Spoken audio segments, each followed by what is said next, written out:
Now, let's move on to the omega fatty acids as the second category of nutrients that are important for eye health. Now, when we think about omegas, most people probably think immediately of the threes because the omega-3s most often get the press. They get the most attention. However, there are other types of omegas as well. There are omega-5s, there are omega-6s, 7s, and 9s. And these are long chain fatty acids, meaning they have multiple carbons. They're very, very long chain fatty acid. And they're important for us because they help to ensure stability of our cell membranes. A lot of our cell membranes are made up of these fatty acids, but also they have, depending on which fatty acid it is, they have certain anti-inflammatory benefits in addition to being antioxidants. So let's talk now about the 3s and the 6s. So omega-3s, now this is a very simplified diagram. Omega-3s, the precursor, is alpha-linolenic acid, or ALA, that gets converted by the body by desaturases into eicosapentaenoic acid, which is EPA, which then gets converted into docosahexaenoic acid, which is DHA.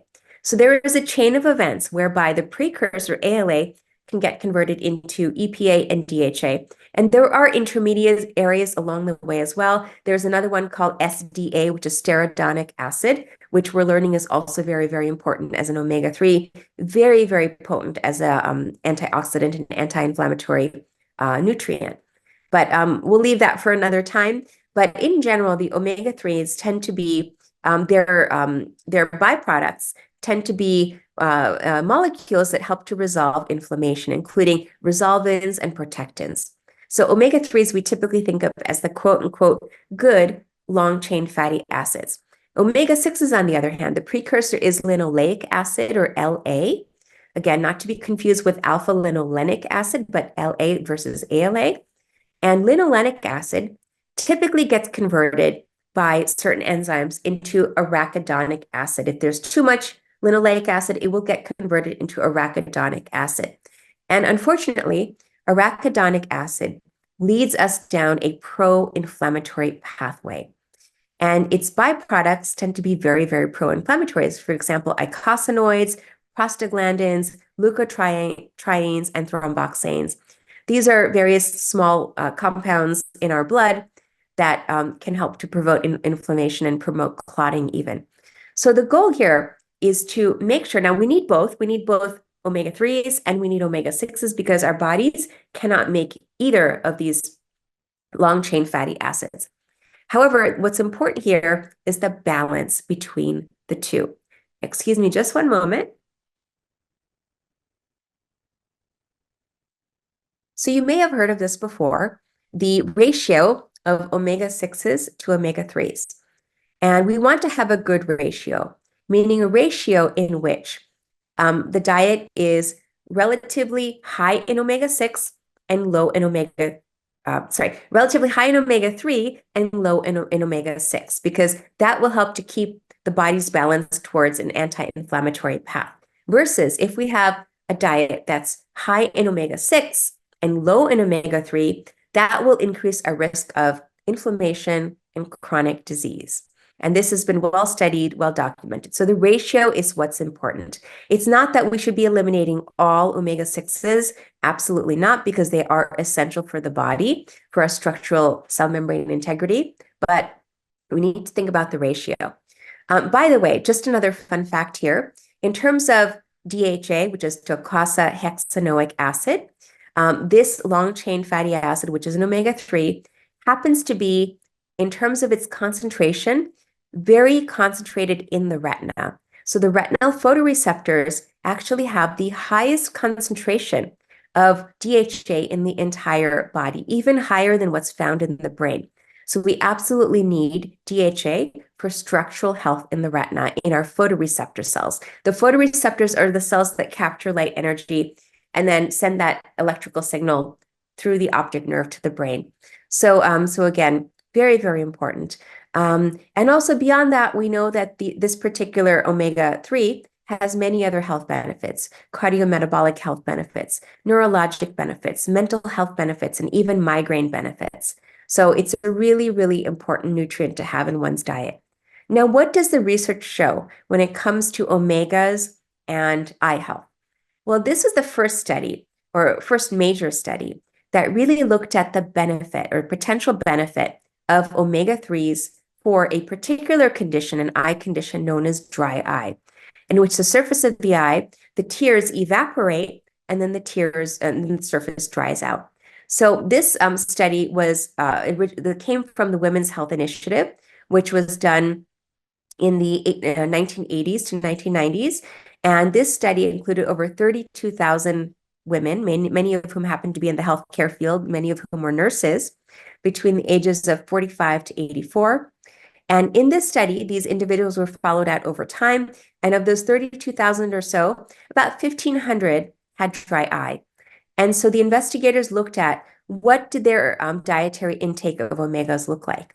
And what was found is that the women in the study who had a high omega-3 intake had a 17% lower risk for dry eye with an odds ratio of 0.83. And basically, these people who had the lowest risk for dry eye were having fish intake about 3 times per week, primarily tuna. Tuna was conferring the highest benefit or protection against dry eye in this particular study. Now, interestingly, the study found that the higher the ratio of omega-6 to 3, meaning too many sixes, too few threes, these individuals had the highest risk of dry eye with an odds ratio of 2.51. Now, aside from dry eye, omegas have also been shown to help other eye conditions, for example, macular degeneration.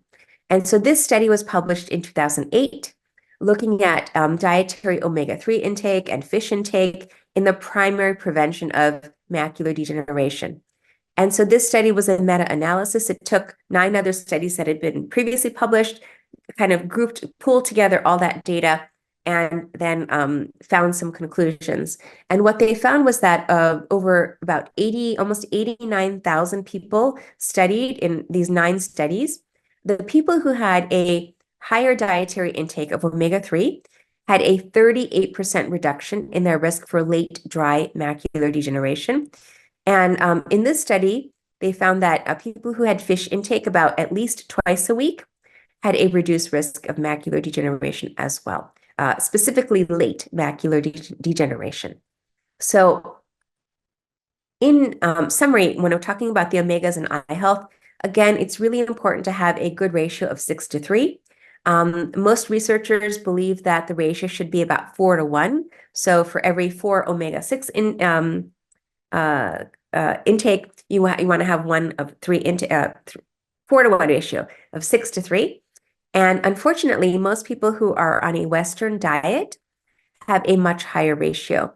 And the ratios have been anywhere from 12 to 1 to 30 to 1 or even 50 to 1. And if you're health conscious, you probably have already heard these numbers before from previous speakers or from your own, potentially your own research. But the lower the ratio, the better. And in my office, I actually measure what the ratio is. I do a test called the Omega Quant test, which measures not just omega-3 and omega-6 concentrations, percentages, but also measures the ratio between 6 to 3. And in my practice, I found that on average, most people have about a 20 to 1 ratio in my practice. And my goal is to try to get their omega-6 to 3 ratio lower through dietary interventions and perhaps through supplementation as well. Now, the last class of nutrients I'll talk about today, out of all those 30, is bioflavonoids. Now, bioflavonoids are compounds that come from plants. They are natural compounds made by plants that help to protect the organism, to help to protect the plant against oxidative damage, free radical damage, and also infection and inflammation. And these bioflavonoids, by the way, there were at least 4,000 bioflavonoids thus identified in nature. There are probably many, many more, but at least 4,000. And most of these compounds tend to have a particular color to them. So many of them are pigmented. And this is just an example showing you the wide range of bioflavonoids that are found in nature. As you can see, many of them do come from plants. Vegetables, fruits, nuts, and seeds are primary sources of the bioflavonoids. Now, why are they important for eye health? Well, as I have said all throughout the talk, the eye is a very delicate, vulnerable organ. It's very vulnerable to oxidative damage, particularly light damage, but also it's vulnerable to other types of stress, including inflammation. And so there are certain bioflavonoids that have been studied for eye health and their potential protective benefits. And if anyone is interested in really doing a deep dive into this topic, I would recommend that you read this article, published in 2010 in the Journal of Pharmacy and Pharmacology. And this was a great review summary article that looked at the main bioflavonoids that have been researched for eye health. And this is just a short list of the ones that have been researched. They include anthocyanins or anthocyanidins, as they're also called, quercetin, curcumin, EGCG, which is the active ingredient in green tea, also known as epigallocatechin 3 gallate. That's a mouthful to pronounce. So we typically call it EGCG. Also apigenin and hesperidin. By the way, hesperidin tends to be found, it's a bioflavonoid that tends to be found in citrus fruits. So in the interest of time, I don't have the time to go through each of these bioflavonoids and share with you all the research behind them. But a lot of the research is in my book, Beyond Carrots. But I'll talk to you mainly about two of them, the anthocyanins and quercetin. So why have anthocyanins been shown to be so helpful for vision health? Well, anthocyanins have been shown to help with rhodopsin regeneration in the photoreceptors in the eye. Now, you may not have heard of rhodopsin before, but it is found in rods, which are important for our night vision. You've heard of maybe rods and cones in the retina. So rhodopsin is the molecule that's important for rod regeneration. And so anthocyanins have been shown to help with that. Also, anthocyanins have been shown to help with release of endothelin-1 in ciliary muscle. Ciliary muscle is the muscle that controls the shape of the lens. Remember, I was talking earlier about how the lens is dynamic. It's constantly changing its focus. So anthocyanins can help with that. Also, anthocyanins release nitric oxide, which helps to relax smooth muscle in blood vessels. And so because of that, anthocyanins, because of all of these reasons, anthocyanins may have benefits for eye issues such as eye strain. The medical term for eye strain is asthenopia. Also for axial myopia, in which the eye lengthens and causes nearsightedness, primarily during childhood or young adult years. The eye can really lengthen, and anthocyanins may play a role in reducing that lengthening and helping to reduce the progression of myopia, which is, by the way, an epidemic around the world. And also, anthocyanins have shown to be promising for glaucoma in terms of protecting the optic nerve and also perhaps lowering eye pressure. Now, the only caveat with anthocyanins is that when studied in animal models, unfortunately, when given orally, the bioavailability wasn't great for these anthocyanins. And when studied in animal models, for example, when the anthocyanins were given either intravenously via IV or intraperitoneally, meaning into the abdominal cavity, injected into the abdominal cavity, the bioavailability was much higher. So despite that, we still have a lot to learn about anthocyanins and their benefits and what's the best route of administration, whether it's better to take it orally. In humans, we don't yet know in humans, if there's a differential here between oral administration versus IV versus into the abdominal cavity. But I do hope that hopefully in the next 5 to 10 years, we'll have a lot more data, which will guide us in terms of its bioavailability. There is one particular compound or anthocyanin compound that I did want to share with you all today, because this is really, I think it's undervalued in the eye care community. Most eye doctors that I talk to, my colleagues in ophthalmology and optometry, have never even heard of this before. But I do think it's important to spread the word, especially when it comes to natural ways to support your eye health, especially if you're at risk for glaucoma or if you've been told you have glaucoma. And this particular anthocyanin is called mirtogenol. And what it is, it's actually a combination of two things. It's a combination of pine bark extract, French maritime pine bark extract, and a bilberry extract, both plant-based compounds. And so there was one study looking at the benefits of mirtogenol on eye pressure in 32 people who had ocular hypertension, which is basically high eye pressure, which is a marker for glaucoma. So in these 38 people, 20 of them were treated with mirtogenol orally as a supplement, and 10 were given placebo.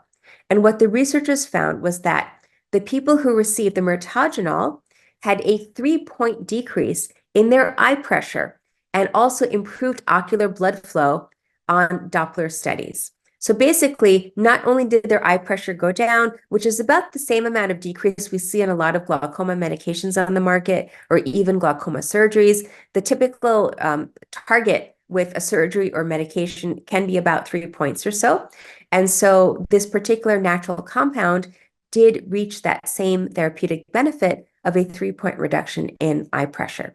So again, this is something that unfortunately has not gotten much attention in the eye care world, but really I think more people need to understand this, and perhaps more eye doctors should be encouraging their patients to take this as a supplement to help lower their eye pressure. Now, I do talk to my glaucoma patients about this, and I do encourage them to consider doing this in conjunction with what they're already doing. So it's not a replacement by any means, but let's say they're already on an eye drop and they're having trouble getting their eye pressure lower, then I would recommend maybe taking mirtogenol in addition as a complementary intervention to manage their eye pressure and glaucoma. Now, how can you get some of these anthocyanins naturally that can help support your eye health? Well, basically, berries are a rich source of these anthocyanins. And the berries that are highest in these natural compounds include blackberries, blueberries, bilberries, raspberries, strawberries, and goji berries. In general, though, the darker the berry, the more concentrated the anthocyanins are. Though red berries, even though they're not super dark like blackberries or blueberries or bilberries, they also have their anthocyanin benefits for vision health. Now, the final bioflavonoid I want to share with you today is quercetin. Now, quercetin is really perhaps one of the most universal bioflavonoids that can help many different types of eye issues. And this is a wonderful review article published in 2021 looking at the therapeutic uses of quercetin for eye health. And basically what we found is that quercetin can help all different structures in the eye. It can help the front of the eye, the cornea. It can help with dry eye. It can help with lens health. It can help with uveitis, which is inflammation inside the eye. Many times it's actually autoimmune inflammation inside the eye. And also quercetin has been shown to help with retinal health and optic nerve health. So all in all, quercetin can be a wonderful bioflavonoid for vision health. We're still very early in the research studies. There aren't any large-scale studies done in humans. A lot of the work has thus far been done in terms of in vitro studies, so basically in basic science studies, in petri dishes, or in animal studies, looking at the benefits of quercetin. But I do think that probably over the next decade or so, we're going to have a lot more guidance on its use in eye health. Now, what are some foods that are rich in quercetin? Well, there are a wide range of foods that you can increase your intake of, including elderberries, red onions, white onions, and so on, as you can see in this chart. Because of this, if I'm cooking or if I'm making a salad, I really do prefer to include red onions rather than white onions because of their higher quercetin content. Now, we went through a lot so far. We went through, a wide range of nutrients, many of the foods. But again, there are, in the interest of time, I'm going to just stop here in terms of this part of my talk. There are over 40 different therapeutic foods for eye health. These are nutrient dense because they include not just one nutrient, but many nutrients. And you can find them all in my book, Best Foods for Eye Health, A to Z, Beyond Carrots, Best Foods for Eye Health, A to Z. This is available on Amazon. You can scan the QR code, or you could also just Google and find this. Now, I just want to caution you, there's another book also by a similar name, but different author. So if you're looking for my book, make sure the cover looks like this. And it is available both in print and electronic versions.